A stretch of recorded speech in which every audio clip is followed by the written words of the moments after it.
In a distant empire, Lady Evelyne, an obese noblewoman mocked by the court, is cast out in disgrace after standing up against cruelty. She's deemed a burden to society and sent to a remote border village as punishment. James, a widowed blacksmith raising his young daughter alone, leads a quiet life in the borderlands. One rainy night, he finds Lady Evelyne collapsed near his workshop. Evelyne adjusts to the hard life of the village. James helps her see beauty beyond her shame. She helps his daughter learn to read. Slowly, Evelyne discovers strength and love in this unlikely home. The rain had begun as a whisper, then poured with the weight of judgment. It traced rivers down Evelyne's face as she stood outside the city gates. No carriage, no escort, only the echo of slamming doors behind her. Once adorned in satin gowns and silk gloves, now her garments sagged with wet shame. The court had decided. Lady Evelyne Marcedel,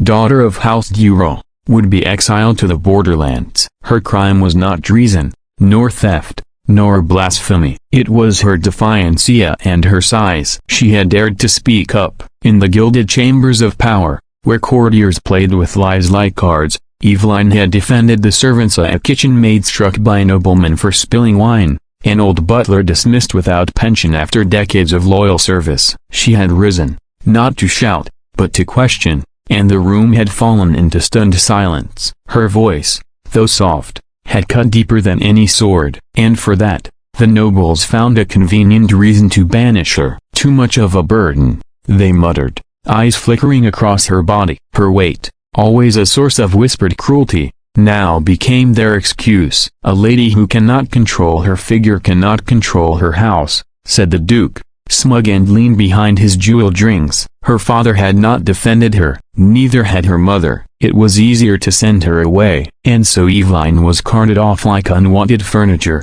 left to walk the last miles alone through forest paths and crumbling roads. The land grew wild the farther she went, and the people fewer. Her boots, once embroidered, now split at the seams. Her hair, once curled with care, clung to her face like soggy rope. On the third day, the cold bit deep, and her knees buckled near a village she couldn't name. She fell onto the muddy ground, and the darkness took her before she could even see the stars. James had always been a quiet man, built like the oak he chopped and tempered in his smithy. A widower of 5 years, he had learned to cook, sew, and soothe scraped Nessa, not for himself, but for his daughter, Lilia. She was 7 now, bright-eyed and quick-tongued, a spirit so full it often spilled out in questions and wonder. Their life in the village of Westerbrook was modest. James worked metal by day, repaired tools and horseshoes, and read bedtime stories by firelight. He had no time for gossip or games,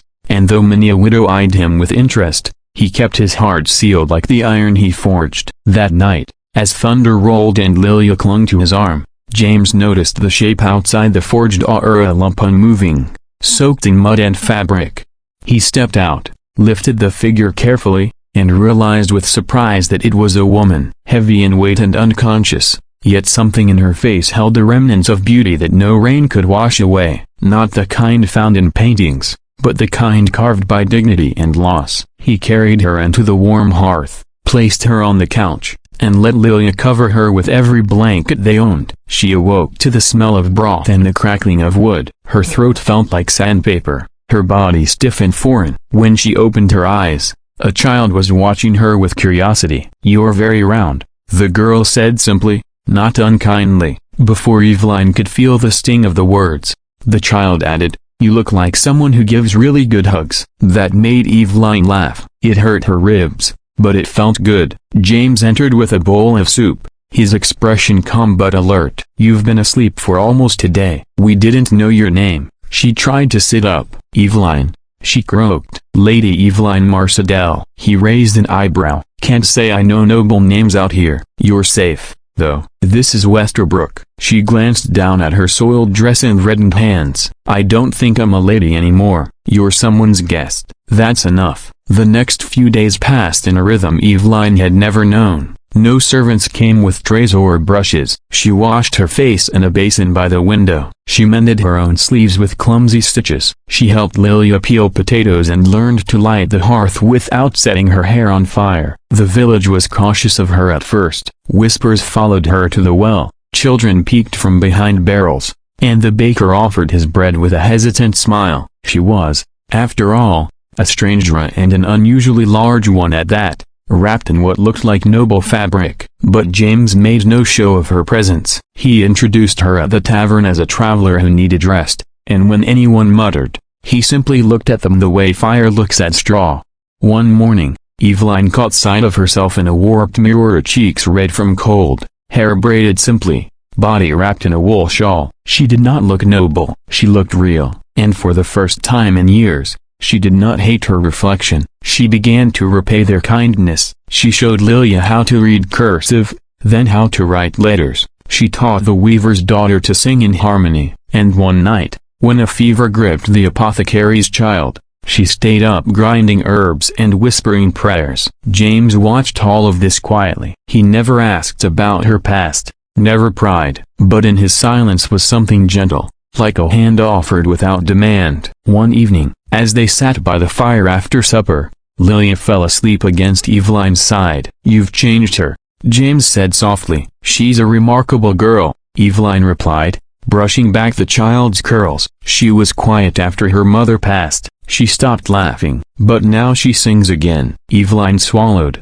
Emotion thick in her chest. "And you, have you changed?" James looked at her then, really looked. "I think I stopped noticing beauty a while ago. Then you arrived." Her instinct was to laugh it off. Surely he didn't mean her, but his eyes didn't shift. He saw her not as a punishment or burden, but as something worth seeing. In that quiet, something bloomed between them, not romance yet, but the soil of it, fertile and patient. Still, shadows lingered. She knew the nobles would not forget her so easily, and she feared the day her past would arrive in polished boots and sharp words. But tonight, by the warmth of the fire and the heartbeats of a child pressed against her, Evelyne allowed herself something rare, hope, the kind that whispered, even for someone like her, there could be love here, not in gilded halls, but in a humble home where kindness, not status, was the measure of worth.